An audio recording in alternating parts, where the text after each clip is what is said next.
Hey everybody, Jeremy Siskin here. Today I want to share with you, I think I came up with 7 different ways to play a slow blues, like Bag's Groove. So I'm going to run you through some of them. First, just a couple of announcements. Firstly, as always, check out my book. It's called Playing Solo Jazz Piano. You'll love it. Buy another copy if you've already got one, because it's great. Secondly, I am offering a very affordable class through my community college that I teach at called Fullerton College.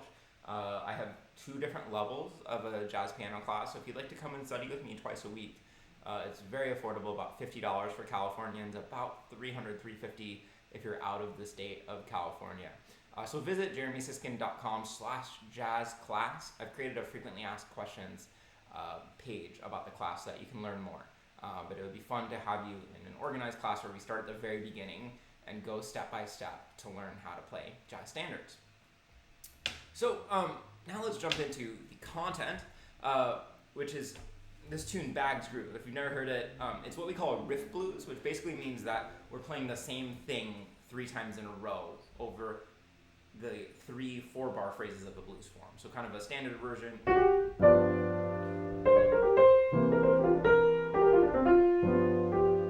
That's your phrase, you're playing it 3 times.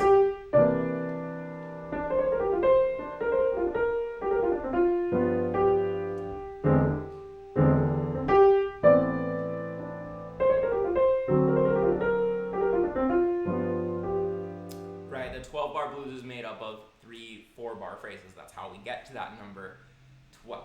So, by the way, for those of you who are very perceptive, this tune is often played in F. I'm playing it in G after the Oscar Peterson version, also because a student of mine brought it in recently in G. Hi Brenda, if you're watching. So she gave me the idea to think about some different ways you could play this tune. And we're going to play it kind of at the tempo that Oscar Peterson played, which is really nice and down on boo, dang, do. So what kinds of things can we do if we're going to play the tune solo piano at this stop? So the first one is that we can play just the bass and the melody. This is really actually coming right out of that Oscar Peterson recording, which is from the album Night Train, if you want to check it out. And basically what I'm going to do is I'm going to play a bass in 2. Right, bass in 2 means that you're playing half notes. I'm going to bring my right hand down to this kind of range below middle C, so that it fills out a little bit more of that chordal middle range. And let's see how this sounds. When the melody has those spaces, because this melody is really in kind of a call and response kind of a mode, it's 2 bars of melody, 2 bars of rest, then I'm going to fill with my left hand. And again, I'm stealing that directly from Oscar Peterson and the bassist Ray Brown, who plays on that album. So here we go.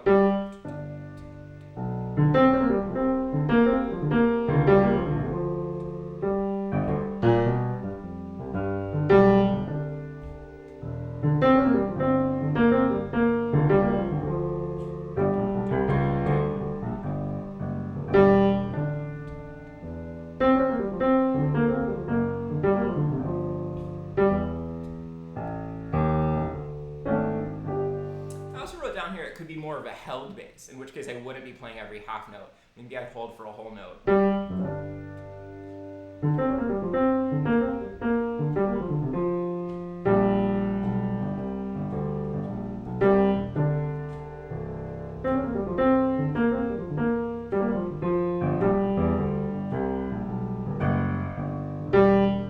And notice my foot's tapping on 2 and 4. My students tell me that they can hear my foot tapping, because it's so essential here to keep time.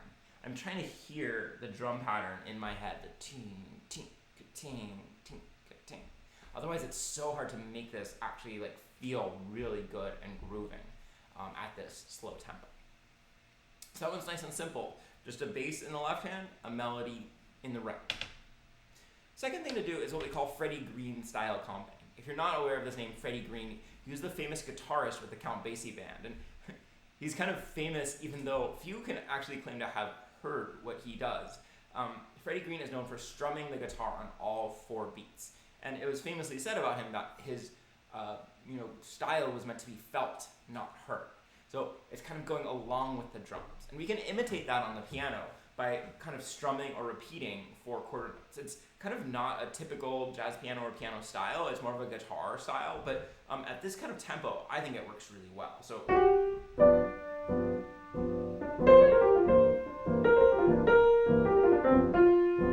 And notice it allows my right hand to be really free because it's keeping time. I can really lay back.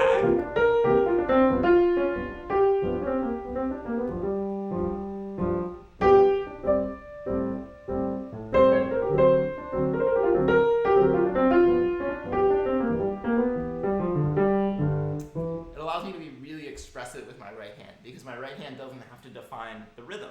The left hand's defining the rhythm really clearly. Now you might be wondering, so what kind of voicings do I play? I'm keeping it really simple. I'm playing the root, the 7th, and the 3rd. I know not all of you can reach that, but the great thing about a strumming style is that the strumming's built in. So this is really actually in the style. Now, I do sometimes, in order to create a little bit of syncopation, because those quarter notes can just be really on the beat, really square, I do enjoy sometimes separating my pinky from my other 2 notes. And playing a little offbeat accent.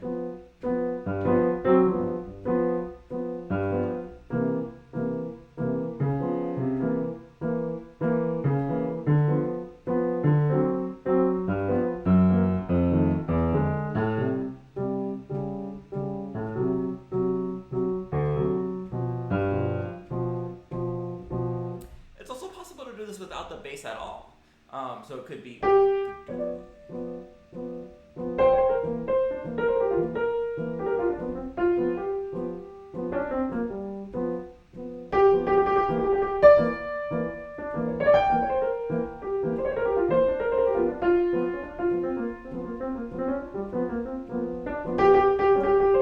notice, because now the bass isn't filling, I'm letting that right hand kind of spill over into what should be kind of the response phrase, because we want something happening there.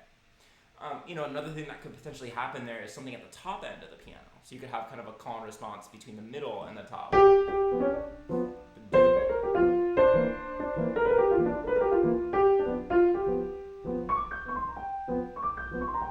Or have your right hand cross over.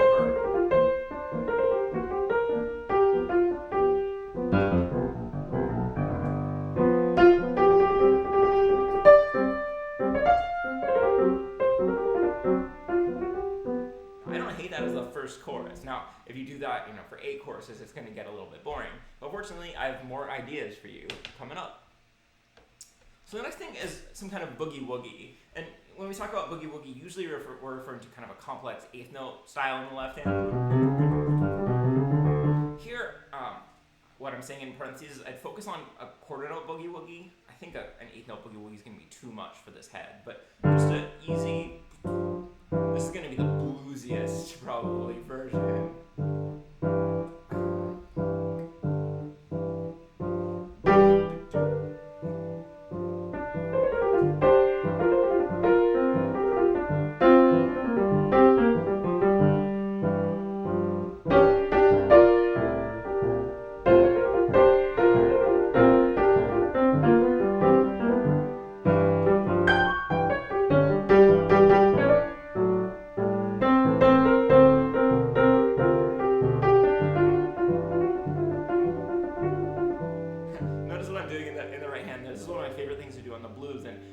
Actually, it's very typical of the Boogie Woogie tradition, which is that they'll use the major 7th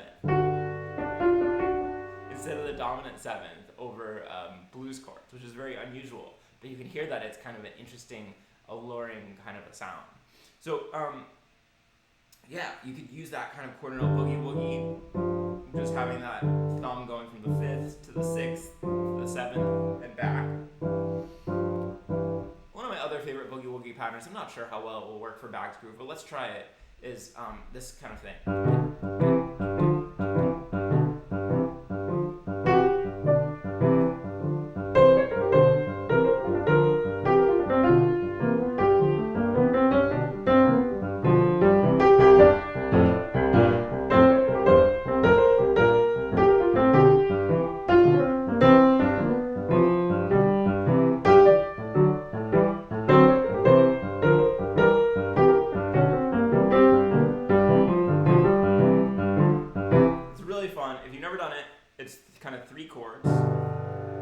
triad, the 4 chord with the 5th in the bass, and then up to what looks like a dominant 7th chord, and then kind of back. Or another way to think about it is that you're taking the top 2 notes and you're just moving them up the scale and then back down. You know, you could absolutely try other boogie woogie patterns, but a lot of them feel like they're more based for, you know, they're intended for faster tempos, you know.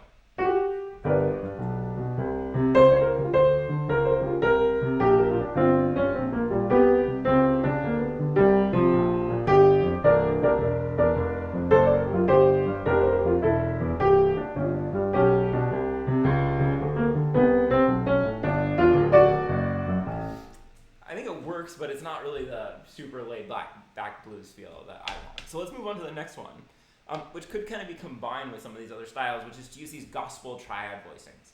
I'm not sure if I've talked about these in a video before, but basically the idea is it's very stereotypical of gospel music to have triads in second inversion.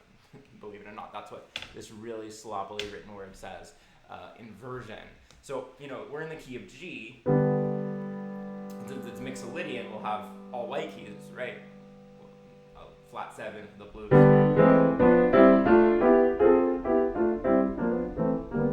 So it's kind of this format of a 4th plus a 3rd. And so we can...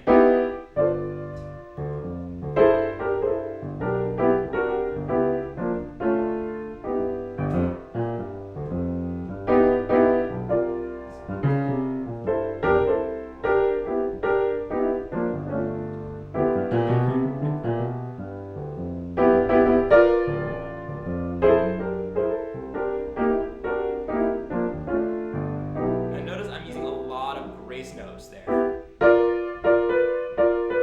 right? And it's often in the middle of the chord. It could be on the top of the chord too. You hear that?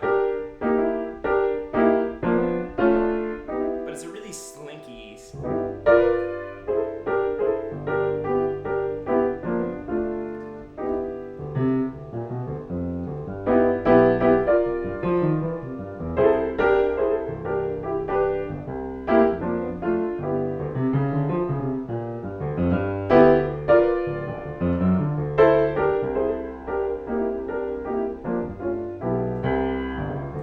Makes me really happy. And it gives the left hand a lot of room to play, right? You notice my left hand kind of became more mobile. It moved throughout that range a little bit more because nothing's filling in kind of that range right below middle C where we're used to hearing a lot of the chords. Number 5, I also stole from this Oscar Peterson recording, which is to do 4ths voicings.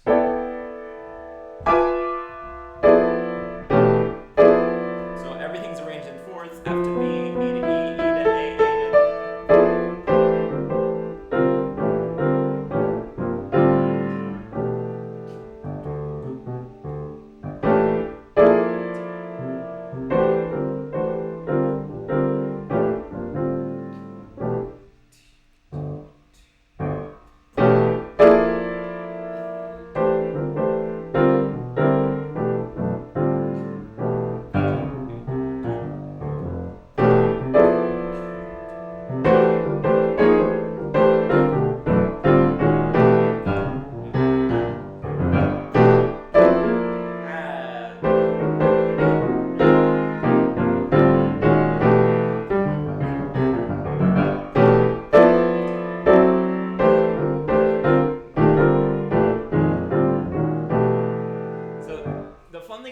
voicings, one of the fun things is that you have a lot of opportunity to play around, you know, especially with the blues. You can use a major third or a minor third. And then as you know, have these kinds of embellishing tones, you could keep them in the mode like I'm doing right now. And make them sound, I don't like the word plain, but make them sound kind of consistent with the mode, or you could choose a more chromatic option. A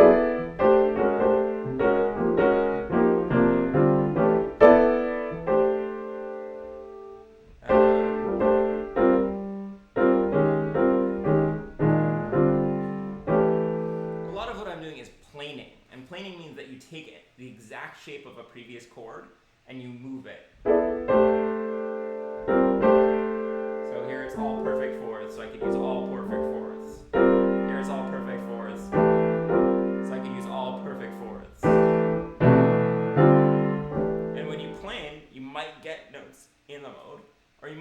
notes out of the mode.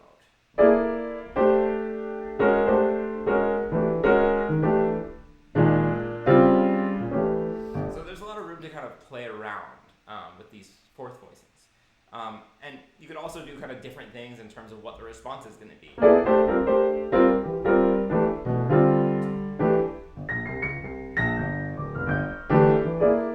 To the outer edges of the piano, which is pretty cool. Or you heard me the first time through doing responses in the bottom range. Stride piano is definitely possible at this tempo. Again, it's really important to get that drum sound.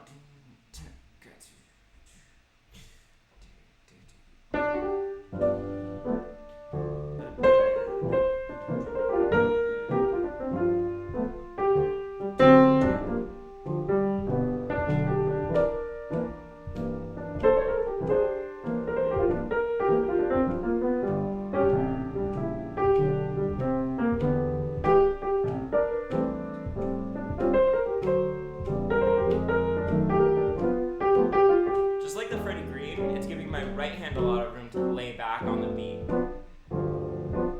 Pedaling always interests me with stride piano, and at this tempo, I find myself wanting to pedal beat 1 to beat 2, and beat 3 to beat 4.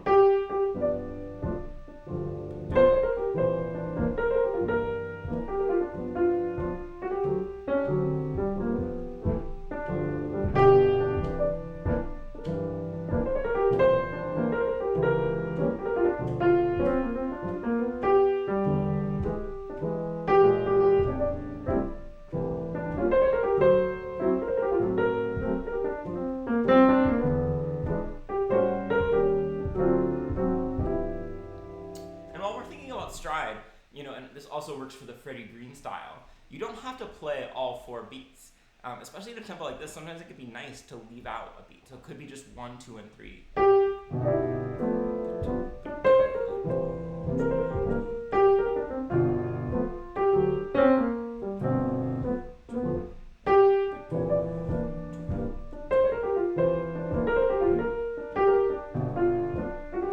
Could even be beats 2, 3, and 4. Let's see if it works.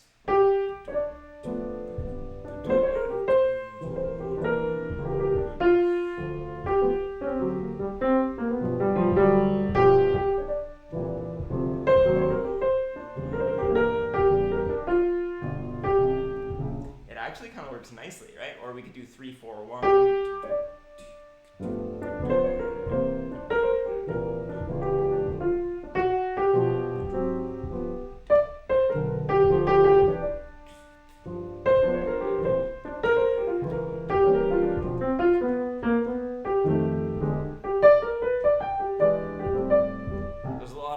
To mix it up.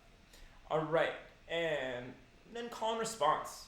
This piece is a call and response piece. So what if we just played the melody with no accompaniment, maybe in octaves, and then responded with some chords?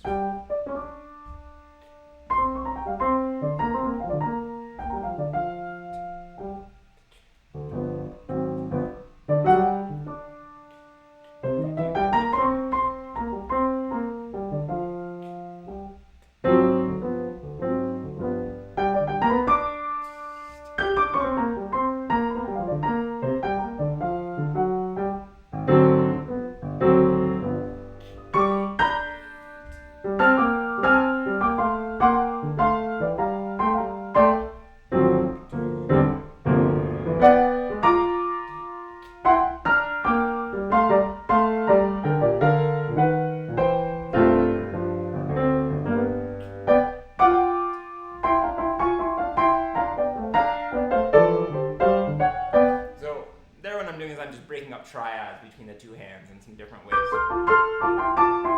It's kind of like those gospel triads, but now I'm putting 1 note in the left hand and 2 in the right. So you can see that that's a nice option to use call and response, just stating the melody with no accompaniment, and then playing with, having some kind of chords in the left hand to complement that.